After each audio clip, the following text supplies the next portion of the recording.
بسم اللہ الرحمن الرحیم۔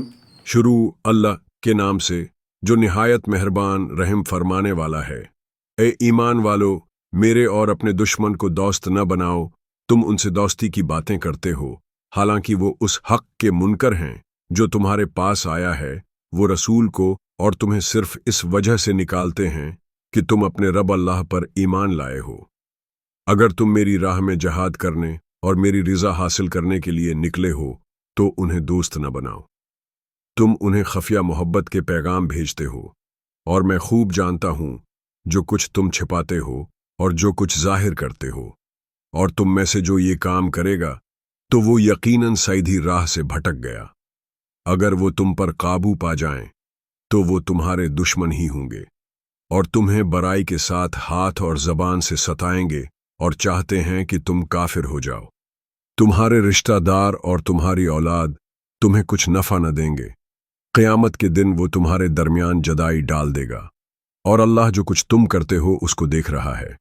بے شک تمہارے لیے ابراہیم اور ان کے ساتھیوں میں بہترین نمونہ ہے، جب انہوں نے اپنی قوم سے کہا، ہم تم سے اور ان سے جنہیں تم اللہ کے سوا پوجتے ہو بیزار ہیں۔ ہم نے تم سے کفر کیا، اور ہمارے اور تمہارے درمیان ہمیشہ کے لیے عداوت اور بغض ظاہر ہو گیا، جب تک کہ تم اللہ وحدہ لا شریک پر ایمان نہ لاؤ۔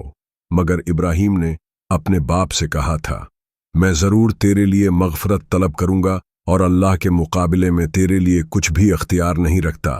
اے ہمارے رب، ہم تجھ ہی پر بھروسہ کرتے ہیں، اور ہم تیری ہی طرف رجوع کرتے ہیں، اور تیرا ہی رخ کرتے ہیں۔ اے ہمارے رب، ہمیں کافروں کے لیے آزمائش نہ بنا اور ہمیں بخش دے۔ اے ہمارے رب، بے شک تو ہی غالب حکمت والا ہے۔ بے شک ان میں تمہارے لیے بہترین نمونہ ہے اس کے لیے جو اللہ اور آخرت کے دن کی امید رکھتا ہے، اور جو کوئی روگردانی کرے گا تو بے شک اللہ بے نیاز اور سزاوار تعریف ہے۔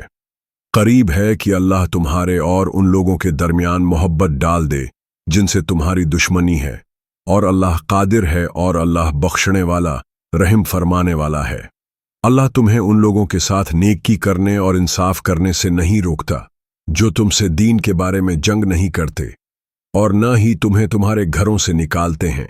بیشک اللہ انصاف کرنے والوں کو پسند کرتا ہے۔ اللہ تو تمہیں صرف ان لوگوں سے دوستی کرنے سے روکتا ہے جنہوں نے تم سے دین کے بارے میں جنگ کی اور تمہیں تمہارے گھروں سے نکالا اور تمہارے نکالنے میں مدد کی، اور جو ان سے دوستی کرے گا تو وہی لوگ ظالم ہیں۔ اے ایمان والو، جب تمہارے پاس مومن عورتیں ہجرت کر کے آئیں تو انہیں آزماؤ، اللہ ان کے ایمان کو خوب جانتا ہے۔ پھر اگر تمہیں وہ مومن عورتیں معلوم ہو جائیں تو انہیں کافروں کی طرف واپس نہ کرو، نہ وہ ان کے لیے حلال ہیں اور نہ وہ ان کے لیے حلال ہیں، اور جو ان کے شوہر پر خرچ ہوا ہے وہ انہیں واپس کر دو، اور تم پر کوئی گناہ نہیں کہ ان سے نکاح کر لو جب تم انہیں مہر دے دو، اور کافر عورتوں کو اپنے نکاح میں باقی نہ رکھو، اور جو کچھ تم نے ان پر خرچ کیا ہے وہ واپس مانگ لو، اور جو کچھ انہوں نے خرچ کیا ہے وہ مانگ لیں۔ یہ اللہ کا حکم ہے جو وہ تمہارے درمیان فیصلہ کرتا ہے، اور اللہ علم والا حکمت والا ہے۔ اور اگر تمہاری بیویوں میں سے کوئی کافروں کی طرف نکل جائے تو پھر جب تمہیں کفار سے مال ملے تو ان لوگوں کو جن کی بیویاں گئی تھیں ان کا خرچ دے دو، اور اللہ سے ڈرو جس پر تم ایمان رکھتے ہو۔